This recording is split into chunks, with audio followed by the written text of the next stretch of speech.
నిరుద్యోగులంతా కూడా ఒక పక్కన దీక్ష చేస్తా ఉన్నారు. ధర్నా చౌక్‌లో ధర్నా చేయడం జరిగింది. నిరుద్యోగ దీక్ష కాస్త రాజకీయ దీక్షగా మారిపోతా ఉన్నది అనేటిది కాంగ్రెస్ పార్టీ వాళ్ళే ఆరోపిస్తా ఉన్నారు. ఎందుకంటే మొన్న చూసుకోవడం జరిగింది. మీరు ధర్నా చౌక్‌లో ధర్నా చేస్తూ ఉన్నటువంటి సందర్భంలో బీఆర్ఎస్ పార్టీకి సంబంధించినటువంటి లీడర్లు మీకు సంఘీభావం తెలపడం, నిన్న మీరు కేటీఆర్‌ను కలవడం, ఇదంతా ఈ వెనకాల ఒక బీఆర్ఎస్ పార్టీకి సంబంధించినటువంటి నాయకులే మీతోటి ఇట్లా ప్రేరేపించి ఇట్లాంటి కార్యక్రమాలు చేపడతా ఉన్నారు. ప్రభుత్వం ఏర్పాటు కేవలం 6 నెలల టైంలోనే వీళ్ళందరూ నిరుద్యోగులు రోడ్ల మీదకు రావడానికి కారణం బీఆర్ఎస్ పార్టీ లీడర్లే అని చెప్పేసి వాళ్ళు చేస్తా ఉన్నారు. ఇది నిజమే అంటారా? ఏ రకంగా నిజమైతుంది? ఒకవేళ ఇదే నిజం అంటే ప్రతిపక్షంలో ఉన్నప్పుడు కాంగ్రెస్ చేసింది ఏంది? కాంగ్రెస్ కూడా మమ్మల్ని రెచ్చగొట్టి రోడ్ల మీద తీసుకొచ్చినావు కదా, మీకు మేమున్నాం, ఏ రకమైన సపోర్ట్ చేస్తామని మీరు చేసిరు కదా. అంటే మీరు ఆ రోజు చేసింది కూడా తప్పే కదా. మీరు చేసినప్పుడు ఈ రోజు వాళ్ళు చేయడంలో తప్పేముంది? ఇక్కడ మేము ఒక పార్టీని సపోర్ట్ చేస్తున్నామని కాదు. అంటే ప్రతిపక్షంలో ఇప్పుడు మీరు రూలింగ్లో ఉన్న వాళ్ళు రెస్పాన్సిబుల్గా ఫీల్ అయ్యి మీరు చేసి ఉంటే మేము ఎందుకు అపోజిషన్ దగ్గరికి పోతాం? సింపుల్ లాజిక్ అండి. ఎందుకు పోతాం? మాకు పోవాల్సిన అవసరం ఏంది? అంటే మేము అందరం ఏం పనిలేక ఇంతమంది ఫేమ్ కోసం సమయం కావాలనేది వేరే విషయాల్లో, వెల్ఫేర్ స్కీమ్స్ వాటిలో నువ్వు సమయం అడుగు. ఇది ఇమీడియట్ గా చేయాల్సిందే. నువ్వు సమయం తీసుకుంటావు, మరి మా ఏజ్ ఏం కావాలి? నువ్వు 1 year తీసుకుంటావు, మా 1 year పోతుంది, తిరిగి తెచ్చిస్తావా? నువ్వు నాకు తెచ్చిలేవు కదా. It's all about age factor ఉంది ఇక్కడ. ఉన్న 20, 25, 26 ఏళ్ళు ఉంటే పర్వాలేదు, 40 ఏళ్ళు కూడా ఉన్నారు. ఇంకెన్ని రోజులు వేచి చూడాలి చెప్పండి? మీకు తెలుసు ఇష్యూ సీరియస్నెస్ తెలుసు, ఇమీడియట్ గా చేయాల్సింది ఇది అని తెలుసు, అయినా నిర్లక్ష్యం వహిస్తున్నారు. అంతే పక్క రాష్ట్రంలో మరి చంద్రబాబు నాయుడు కూడా నాకు సమయం కావాలి, నేను సంతకం పెట్టాను అనలేదే. ఆయన సంతకం పెట్టాడు కదా, మరి ఆయన కనపడి ఆయనకు సమయం అవసరం లేదు. ఆయన కూడా ఇప్పుడే ఫామ్ చేసింది కదా గవర్నమెంట్. నీకు 6 నెలల టైం ఇచ్చినాం మేము. ఇంకా నీకు సమయం కావాలి అనుకున్నప్పుడు నువ్వు కొంచెం సమయం తీసుకొని తీరిగ్గా డేట్స్ ఇవ్వాల్సింది. హడావుడికి ఎందుకు ఇచ్చినావు? అదే నోటిఫికేషన్కి ఎందుకు పెడుతున్నావు? ఆ రోజు మాకు సపోర్ట్ చేసిన పెద్ద మనుషులందరూ ఇలా ఎక్కడ పోయినరు? ఈ రోజు కాంగ్రెస్ గవర్నమెంట్ ఇదే కరెక్ట్ అని సపోర్ట్ చేస్తున్నారు కదా. మరి ఆ రోజు మమ్మల్ని మీరు చెయ్యండి, మీ ఇష్యూ నేషన్ వైడ్ కావాలి, నేషన్ వైడ్ అయితే మీరు ఒక స్ఫూర్తిని నింపిన వాళ్ళు అవుతారు దేశం అంతటా అని మమ్మల్ని ఆ రోజు ఇది చేసిండ్రు. మరి దాన్ని ఏమన్నా దాన్ని రెచ్చగొట్టడంలేమా? ఈ రోజు మీరు ఎందుకంటే కేవలం మాకు కనిపించేది ఏంటంటే మేము ఏం చేసినా ఈ పార్టీ వాళ్ళు చేపించారు, ఆ పార్టీ వాళ్ళు చేపించారు అని ముద్రలు వేస్తే అది డీవియేట్ అయిపోతుంది. మీరు పొలిటిసైజ్ చేయాలని చూస్తున్నారు ఇష్యూని, మేము కాదు. మేమే కేవలం మా డిమాండ్స్ సాధించుకోవాలని మాత్రమే చూస్తున్నాం. మీరు పొలిటిసైజ్ చేస్తూ పోతే మేము కూడా పొలిటికలైజ్ అయిపోయినాం అనంటే మీ పదవికే ప్రమాదం. నేను చెప్తున్నా, మేము ఇప్పుడు కాదండి, గత 15 రోజుల నుంచి మా నిరసనలు ఏదో ఒకలాగా తెలుపుతూనే ఉన్నాం గవర్నమెంట్కి. ఫస్ట్ మేము ఏం చేసినాం, రిక్వెస్టింగ్ మోడ్లో వెళ్ళినాం. వద్దు, మేము రోడ్ల మీదకి రావాల్సిన అవసరం లేదు, మాకు చదువుకునేటోళ్ళం అని చెప్పి రిక్వెస్టింగ్ వెళ్తే మినిమం రెస్పాన్స్ లేదు గవర్నమెంట్ నుంచి. అది చూసి మా తోటి విద్యార్థి, మా తోటి ఫెలో ఆస్పిరెంట్ ఆయన నిరాహార దీక్షకి దిగినాడు. దిగి ఇప్పటికి 6 రోజులు అవుతుంది. ఇప్పటికి కూడా గవర్నమెంట్ ఎందుకు స్పందించట్లేదు అనేది మాకు అర్థం కావట్లేదు. అంటే మరీ ఇంత నిర్లక్ష్యం ఎందుకు గవర్నమెంట్కి? అంటే ప్రాణాలతో కూడా ప్రాణాలు పోయినా లెక్క చేయరా? అంటే తెలంగాణ తెచ్చుకునేటప్పుడు ప్రాణాలు పోయినాయి, ఇప్పుడు కూడా పోయినాయి అనుకుంటున్నారా? ఆ ప్రాణాలు పోతే వచ్చిన తెలంగాణలోని వాళ్ళ మీరు రూలింగ్లో ఉన్నారు. అయినా ఈరోజు మీకు ఎందుకు పట్టట్లేదు గవర్నమెంట్కి? కనీసం ఆలోచించాలి కదా. ఇంతమంది సఫర్ అవుతున్నారు, ఇంతమంది కోసం ఒక వ్యక్తి నిరాహార దీక్ష కూర్చున్నాడు అని అంటే ఆ ఇష్యూ సీరియస్నెస్ ఏంటో అర్థం చేసుకోవాలి కదా. ఇంతకుముందు ప్రతిపక్షంలో ఉన్నప్పుడు ప్రతి చిన్న దానికి మీరు రెస్పాండ్ అయిన మనుషులు ఇలా ఒక్కడంటే ఒక్కడు ఎందుకు రెస్పాండ్ కావట్లే? పట్టట్లేదు. ఎందుకు పట్టట్లేదు? అసలు నిరుద్యోగులు అంటేనే ఎందుకు పట్టట్లేదు మీకు అనేది అర్థం కావట్లేదు. నిన్న కేటీఆర్ గారు ప్రెస్ మీట్ పెట్టిన తర్వాత ఇలా అద్దంకి దయాకర్ గారు మీడియా ముందుకు వచ్చి ఇవాళ జాబ్ క్యాలెండర్ అది అని మాట్లాడుతున్నాడే. మరి ఇన్ని రోజులు ఎక్కడ పోయిండండి అద్దంకి దయాకర్? ఇన్ని రోజులు ఏ రోజైనా వచ్చి మా జాబ్ క్యాలెండర్ నిరుద్యోగుల నుంచి మాట్లాడిండా? ఏ ఒక్క మీట్లో అయినా మాట్లాడిండా? ఇవాళ అంటే ఒక లీడర్ వస్తేనో ఒక ఎవరో మాట్లాడితే తప్ప మీరు మాట్లాడరా? అంటే మేము మా మాటలు మీకు అర్థం కావట్లేదా? మా భాష మీకు అర్థం కావట్లేదా? ఇది ఎంతవరకు కరెక్ట్? ఇప్పుడు ఈరోజు అద్దంకి దయాకర్ వచ్చి ఏమంటాడు, జాబ్ క్యాలెండర్ నెక్స్ట్ ఇయర్ మేము ఇస్తాం, తయారు చేస్తున్నాం అంటాడు. మరి మొన్న మీ సీఎం రేవంత్ ఏం చెప్పిండు? ఇచ్చినామంటాడు. మీ శ్రీధర్ బాబు ఏం చెప్పిండు? త్వరలో ఇస్తామంటాడు. మీరేమో నెక్స్ట్ ఇయర్ ఇస్తామంటారు. అంటే మీరు జాబ్ క్యాలెండర్లో మీకే క్లారిటీ లేదు ఎప్పుడు ఇస్తారనేది. దాన్ని నమ్ముకొని ఇలా మీరు మాకు పోస్టులు పెంచకపోతే మా పరిస్థితి ఏంది? మీకోసం పనిచేసిన నిరుద్యోగుల పరిస్థితి ఏంది? ఎంతవరకు కరెక్ట్ మీరు ఇట్లా చేయడం? ఇప్పుడు మీరు పెంచుతాను హామీ ఇచ్చింది మీరే, మేము అడగక ముందే ఇచ్చిన హామీ ఇది. మీరు అయినా సరే మిమ్మల్ని నమ్ముకొని మా ఊర్లలో ఉన్న ప్రతి ఒక్కరు పనిచేసారు మీకోసం, వాళ్ళకి న్యాయం చేయాలని లేదా? మేము ఇదే నోటిఫికేషన్ అయితే మేము లాస్ట్ ఇయర్ రాసుకుంటుండే అండి. అప్పుడు డేట్స్ ఒకదాని వెనక ఒకటి ఇచ్చినారు. ఈ రోజు మీరు అదే ఇచ్చారు. ఆ రోజు రిపీట్ చేసిందే ఈ రోజు రిపీట్ చేసిరు. మార్పు రావాలన్నారు. ఏం మార్పు వచ్చింది? ఇదేనా మార్పు? ఉన్నది ఉన్నట్టు చేస్తుంటే మీరు ఎందుకు మాకు అవసరం లేదు మీరు ఇట్లా చేసేదైతే. ఏదైనా ఛాన్స్ అంటే మిమ్మల్ని దింపేయడానికైనా రెడీ ఉన్నాం మేము ఈరోజు. ఎందుకు అని అంటే ఎన్ని రోజులు అండి, 15 రోజుల నుంచి. ఇంకెంత ఓపిక ఉంటుంది నిరుద్యోగులకు చెప్పండి? అన్ని రకాలైన ప్రాబ్లమ్స్ ఫేస్ చేస్తూనే ఉన్నాం. ఎవరికి వాళ్ళు మీరైతే సంతోషంగా సుఖంగా మీ పదవులు మీరు ఎంజాయ్ చేస్తున్నారే, మీ ఉద్యోగాలు మీకు వచ్చినాయి, కానీ మాకు మాత్రం ఉద్యోగాలు వద్దా? అంతెందుకు మన జీవన్ రెడ్డి అలిగితేనే అంత రచ్చ చేసిరు. మినిస్టర్ల సైతం, మా డిప్యూటీ సీఎం సైతం పోయి మాట్లాడిండు. మా దగ్గరికి ఎందుకు ఎవరు వచ్చి మాట్లాడట్లే? ఎందుకు మాట్లాడారని అడుగుతున్నా. మీకు కనిపిస్తుంది కదా, మీకు సరే మాకేదో రిప్రజెంటేటివ్స్ని పెట్టిరు, వాళ్ళు ఇచ్చిన ఇన్ఫర్మేషన్ మీరు కరెక్ట్గా రిసీవ్ చేసుకుంటున్నారు. అదే కరెక్ట్ అనుకుంటే మరి మేమందరం ఈరోజు రోడ్ల మీదకి ఎందుకు వచ్చినాం? అర్థం కావట్లేదా మీకు తేడా? మీకు ఎందుకు ఇంత పట్టనట్టు వ్యవహరిస్తారు అనేది అర్థం కావట్లేదు. ఇది మంచి పద్ధతి కాదు. మేము దీన్ని ఖండిస్తాం. ఎంత దూరమైనా మేము తీసుకెళ్తాం.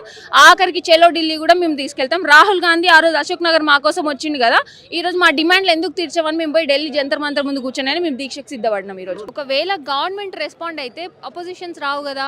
గవర్నమెంట్ ఏం చేస్తుంది అసలు నాకు అర్థం కాదు. అంటే గవర్నమెంట్కి పట్టట్లేదా? 10 నిమిషాల దూరంలో ఉంటాడండి రియాజ్ అనేటోడు. ఆయన చెవునికి వినిపిస్తలేదా? జనాలు ఫోన్ చేసి ఎత్తాడు, మాట్లాడాడు, కామెంట్లు ఆఫ్ చేసుకుంటాడు. మళ్ళీ ఏమని అంటే మేము ఎవరైనా ఇట్లా వచ్చి పరామర్శించి వెళ్ళంగానే ఓ వీడియో పెడతాడు. ఏమని ఈ వాయిదా ఆ వాయిదా ఈ వాయిదా. ఎన్ని రోజులని మభ్య పెడతాడు ఆయన ఇంకా మనుషుల్ని? అంటే ఇన్ని రోజులు చూపించుకున్నావు, నీ గాల్స్ నువ్వు తెచ్చుకున్నావు, అయినా కూడా ఇంకా మా వెనకాల ఎందుకు? మా సమస్యలు తీసుకోబో, జెన్యున్గా తీసుకోబోండి గవర్నమెంట్ దగ్గరికి.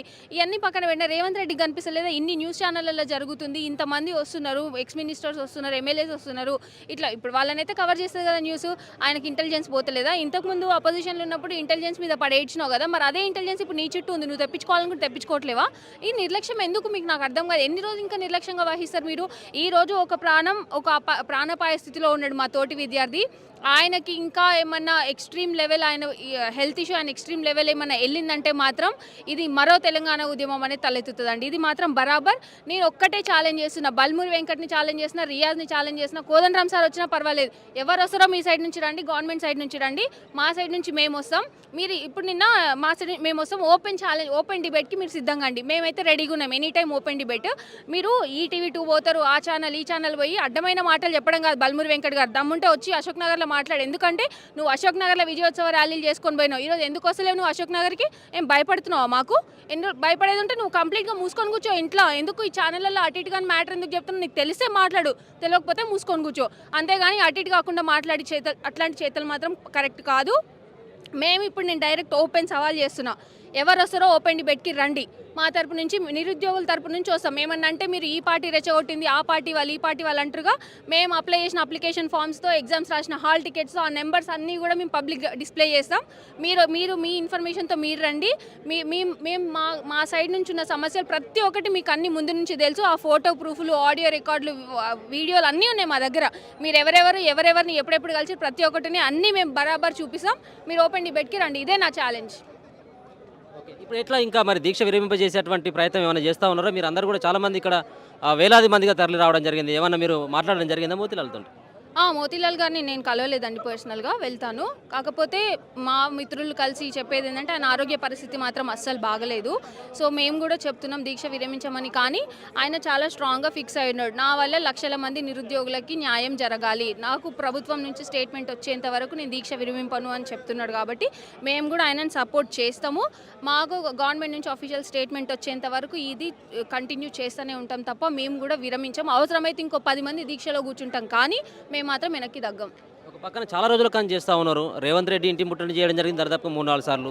ప్రజాభవన్ దగ్గరికి రావడం జరిగింది. అక్కడ కూడా మీరు అక్కడ దీక్ష చేసేటువంటి ప్రయత్నం చేయడం జరిగింది. ఇప్పుడు ధర్నా చౌక్ దగ్గర అట్లాంటి కార్యక్రమాలు చాలా చేయడం జరిగింది. చివరికి ఈ గాంధీ ఆసుపత్రిలో నిరాహార దీక్ష వరకు వచ్చింది. తదుపరి కార్యాచరణ ఎట్లా ఉంటుంది మీ నిరుద్యోగులు?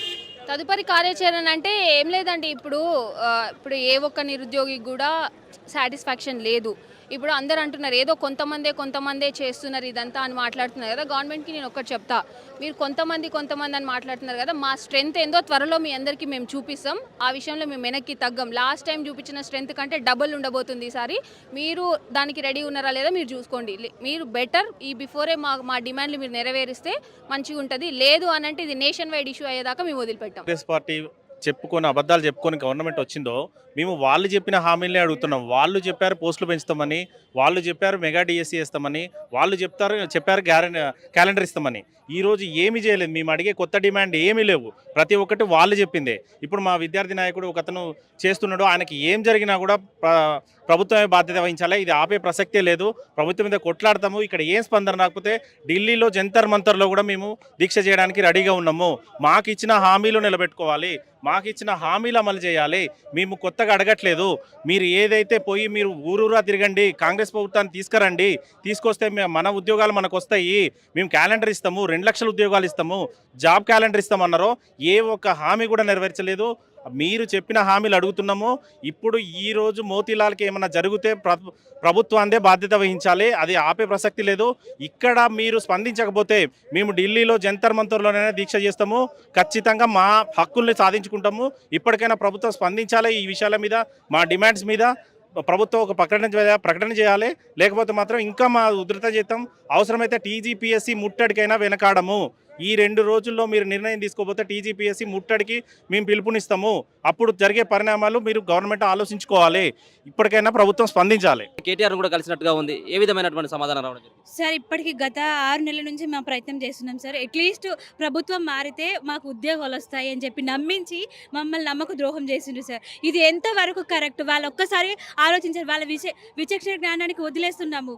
డెఫినెట్లీగా ఏమంటారు, మాకు న్యాయం జరిగే వరకు మేము ఇదంతా తీసుకొని పోతాం సార్. మాకు న్యాయం కావాలి.